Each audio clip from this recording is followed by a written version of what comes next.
नमस्कार दोस्तों, मैं के एम गुप्ता आप सभी व्यूअर्स का के एम गुप्ता इंग्लिश क्लासेस के इस यूट्यूब चैनल पे हार्दिक स्वागत करता हूं। दोस्तों, आज के इस वीडियो में हम अपनी इम्पॉर्टेंट सीरीज़ ग्रामेटिकल सेक्शन की इम्पॉर्टेंट सीरीज़ मॉडल्स को आगे बढ़ाएंगे। पिछले वीडियो में हमने उसका पहला पार्ट डिलीवर किया था, जिसमें हमने दो महत्वपूर्ण मॉडल्स आपके साथ डिस्कस किए थे। आज की इस वीडियो में भी हम अगले दो मॉडल वर्ब्स आपके साथ डिस्कस करेंगे। आगे बढ़ने से पहले आप सभी को एक बार रिमाइंड करा देता हूं कि अगर आपने ये चैनल अब तक सब्सक्राइब नहीं किया है तो दोस्तों जल्दी से जल्दी सब्सक्राइब करें, जिससे आपको हर important knowledge time to time हम आपको समय पर डिलीवर कर सकें और आप उसको गेन कर सकें। जैसा मैंने आपको पिछले वीडियो में भी एक चीज़ याद दिलाई थी कि यहाँ पे हम अपने इंस्टीट्यूट का एक डिजिटल ऐप लॉन्च कर चुके हैं इंग्लिश एस्पिरेंट्स के नाम से। उसका लिंक मैंने यहाँ इस वीडियो के डिस्क्रिप्शन में दे रखा है। अगर दोस्तों आपने वो ऐप डाउनलोड नहीं किया है, उसके डाउनलोड करने से आप हमारे बारे में डिटेल इन्फॉर्मेशन जान पाएंगे कि हम किस तरीके के कोर्सेज या किस तरीके के एग्ज़ाम का आप लोगों को प्रिपरेशन कराते हैं। उसका कोई चार्ज नहीं है, सिर्फ एक आपके मोबाइल के स्पेस के अंदर वो कवर हो जाएगा, तो ज़रूर डाउनलोड कर लें।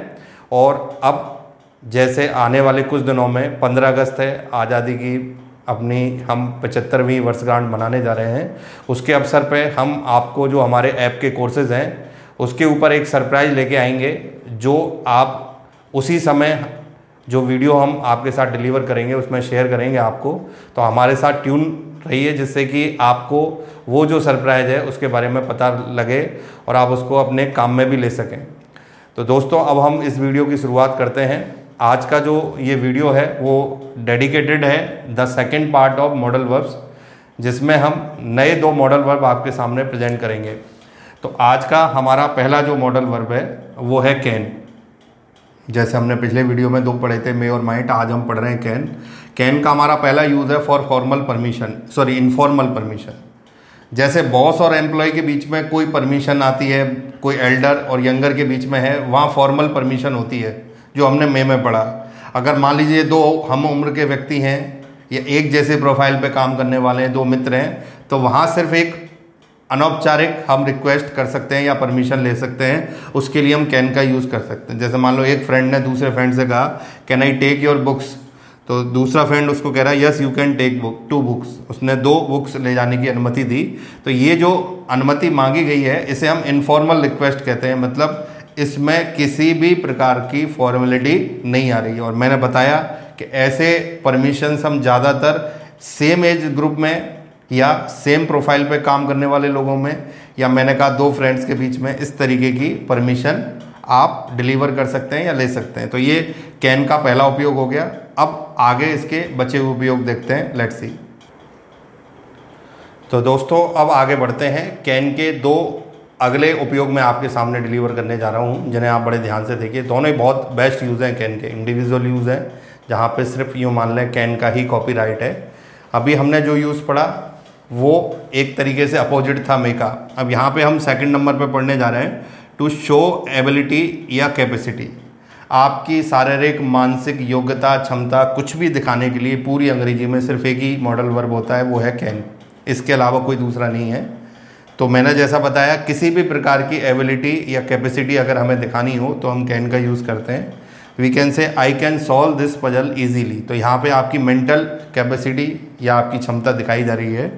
अगला है can you lift this box. तो यहाँ पे आपका फिजिकल स्ट्रेंथ जानने के लिए पूछा गया क्वेश्चन।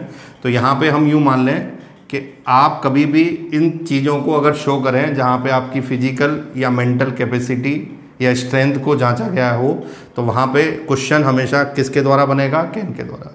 तो इन चीज़ों को आप अपने दिमाग में सेट करिए, जिससे कि प्रॉपर वे में मॉडल वर्ब का एग्जाम में इस्तेमाल कर सकें। नेक्स्ट थर्ड नंबर है टू शो स्ट्रॉन्ग पॉसिबिलिटी। तो ये भी अब मे का अपोजिट हो गया, या माइट का भी बिल्कुल अपोजिट हो गया। जहाँ पे हम मे और माइट को हल्की और बहुत ना के बराबर संभावनाओं के लिए रेस्पेक्टिवली यूज़ करते थे, कैन उसके अपोजिट जा रहा है। ये किसी स्ट्रॉन्ग पॉसिबिलिटी को शो करने के लिए काम में आता है। कह रहे हैं the sky is overcasted with cloud, it can rain soon. यानी बादल छाए हुए हैं आसमान में, जल्दी ही बारिश हो सकती है। तो इसको तो हम स्ट्रॉन्ग पॉसिबिलिटी के रूप में ही शो करेंगे। तो यहाँ दोस्तों कैन के उपयोग पूरे होते हैं। अब आते हैं हम नेक्स्ट मॉडल वर्ब की ओर। Let's see. तो दोस्तों अब हम आगे बढ़ते हैं। नेक्स्ट जो हम मॉडल वर्ब पढ़ने जा रहे हैं वो है कुड। कुड का जो पहला यूज़ है, जैसा माइट में आपने पढ़ा था कि वो मे का पास्ट फॉर्म था, same way past form of can जो है वो कुड होता है। तो ये माइट के पैरेलल हो गया। माइट मे का पास्ट फॉर्म था, कुड कैन का पास्ट फॉर्म था। और जैसा मैंने बताया कि पास्ट फॉर्म हमें कई स्थानों पे काम में आते हैं। I couldn't see my friend in party yesterday, तो ये पास्ट के फॉर्म के रूप में यूज़ हुआ है। इसे हम प्रेजेंट के फॉर्म में यूज़ नहीं कर रहे हैं। ये कह रहे हैं मैंने मेरे फ्रेंड को पार्टी में नहीं देखा। तो कुड का पहला यूज़ हो गया as the past form of can, और you can easily understand it. Next जो यूज़ है ability and possibility in past. Past की क्षमता या संभावना कुछ भी अगर हम बताते हैं पास्ट के अंदर, तो वो हम किससे बता सकते हैं? कुड से। कैसे? The question in exercise were very easy, ये बात कर रहा है सेंटेंस में फर्स्ट में, and student could answer them easily, यानी किसी एक्सरसाइज में पूछे गए क्वेश्चन बहुत आसान थे और ये बताया गया है कि उनको स्टूडेंट बड़ी आसानी से क्या कर सकते हैं? उत्तर दे सकते हैं। तो ये दोनों यूज जो हैं वो कुड से जुड़े हुए हैं। इसका एक बहुत शानदार यूज़ और बनता है अंग्रेजी में, वो मैं आपको अभी बताऊंगा, आपके सामने रखूंगा। तो कुड के दोनों एग्जाम्पल यहाँ पे देखें तो कहीं ना कहीं कैन को रिलेट कर रहे हैं किसी ना किसी रूप में, पर इनको यूज़ किया गया है पास्ट के रेफरेंस में। मेरा कहने का अर्थ ये है, ये भी पास्ट के रेफरेंस में यूज़ हुआ है और ये भी पास्ट के। तो इसका मीनिंग ये निकलता है कि हम एक बार अगर कैन को याद रखते हैं तो कुछ ना कुछ तरीके से कुड को हम पास्ट के रेफरेंस में इस्तेमाल कर सकते हैं। तो ये दो उपयोग जानने के बाद अब आते हैं हम इसके थर्ड नंबर यूज़ पे। Let's see. तो दोस्तों कुड का एक बहुत ही महत्वपूर्ण यूज़ यहाँ पे रह गया था जो मैं अब आपके सामने रखने जा रहा हूँ। दो उपयोग अभी आपने देखे थे, एक तो past form of the can के रूप में देखा था और एक एबिलिटी या पॉसिबिलिटी अगर हमें पास्ट में शो करनी है तो हम किसका इस्तेमाल करते हैं? कुड का। देखिए जितने भी मॉडल वर्ब अंग्रेजी में इस्तेमाल होते हैं उन सब का एक ही कंसेप्ट है कि उनको किसी ना किसी सेंस में इस्तेमाल किया जाता है और वो कई बार बहुत ज़्यादा एडजासेंट होते हैं। मतलब कई बार इस तरीके से लगता है कि हम इन मॉडल वर्ब को यूज़ करने में कंफ्यूज हो जाएंगे। तो हमें हमेशा एक डिस्टेंस मेंटेन करके रखना होता है। जैसे मे और कैन की परमिशन में मैंने अंदर बताया कि मे जहाँ पे आपको रेस्पेक्ट शो करना है किसी के लिए वहाँ पे मे रखना पड़ेगा। कैन थोड़ा सा इनफॉर्मल होता है। आजकल ये चलन चल पड़ा है कि जैसे हम अपने टीचर से ही किसी भी परमिशन के लिए कैन का इस्तेमाल, कैन एक तरीके से हक जताता है, वो एक रेस्पेक्ट नहीं शो करता है। तो जहाँ आपको रेस्पेक्ट शो करना होता है वहाँ पे मे इस्तेमाल करना है और जहाँ पे आपको सिर्फ एक औपचारिकता निभानी है वहाँ पे आपको किसका इस्तेमाल करना है? कैन का। अब कुड का जो अगला यूज़ है वो है वेरी पोलाइट रिक्वेस्ट के लिए। मतलब जहाँ आपको लगता है कि सामने वाला आपके ऊपर कोई ऑब्लिगेशन करेगा तो उस स्थिति में आप वेरी पोलाइट रिक्वेस्ट को रिप्रेजेंट करने के लिए किसका इस्तेमाल करेंगे? कुड का। यूँ समझ लीजिए कुड का इस्तेमाल हम ऐसी स्थिति में कर रहे हैं जब सामने वाले से हम कोई फेवर ले रहे हैं और फेवर ऐसा है कि वो आपके ऊपर उस फेवर को जो करेगा, जो आप ले रहे हैं फेवर, वो एक तरीके से आपके मन में आशंका भी है कि हमारे अच्छे रिक्वेस्ट के बाद कहीं वो मना ना कर दे।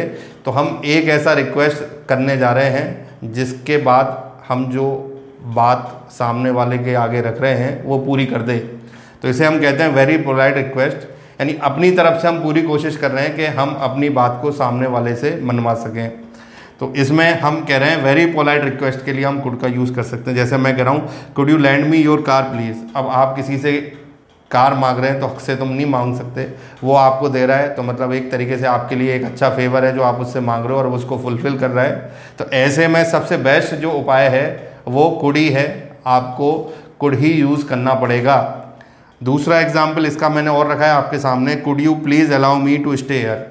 अब आप किसी के साथ रुकना चाहते हैं तो ये तो उसकी इच्छा के ऊपर निर्भर है कि वो आपको रोकेगा या नहीं रोकेगा, पर आप अपनी तरफ से बेस्ट एफर्ट कर रहे हैं क्योंकि आपने किसका यूज़ कर दिया है? कुड का। तो यूँ मान लीजिए कि कुड का इस्तेमाल आप जब सामने वाले से किसी फेवर के लिए करते हैं तो वहाँ पे आप अपना बेस्ट एफर्ट देते हैं कि जिससे कि आप जो बात चाहते हैं वो सामने वाला पूरी कर दे। तो दोस्तों आज के इस हमारे वीडियो के अंदर हमने दो बहुत ही महत्वपूर्ण मॉडल वर्ब्स आपके साथ डिस्कस किए। एक कैन था और एक कुड था। यहाँ पे आपको आज इस वीडियो के अंदर हम ये मैटर डिलीवर कर रहे थे, ये समाप्त करेंगे। नेक्स्ट वीडियो में हम इसी चैप्टर को आगे कंटिन्यू करेंगे आपके लिए। हमारे साथ आप बने रहिए जिससे आप टाइम टू टाइम अपनी नॉलेज को अपडेट कर सकें। और फ्रेंड्स, मैं आपसे यही कहूँगा जितना हो सके आप इन वीडियोस को आगे बढ़ाइए, नॉलेज को शेयर करिए। आप अपने नियर एंड डियर्स को बताइए कि आप ये चैनल सब्सक्राइब करें, जिससे अगर आप भी कोई एग्ज़ाम या आप भी कोई अंग्रेजी का टारगेट लेके बैठे हैं तो वो इस नॉलेज से आप कंप्लीट कर सकें।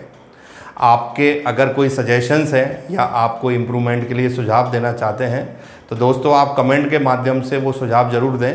वीडियो के अंत में आपसे यही कहूँगा, अगर आपको वीडियो अच्छा लगा तो लाइक ज़रूर करें और कमेंट बॉक्स में जाके कमेंट ज़रूर लिखें, जिससे कि हम आपके लिए बेहतर तरीके से नई नई चीज़ें ला सकें।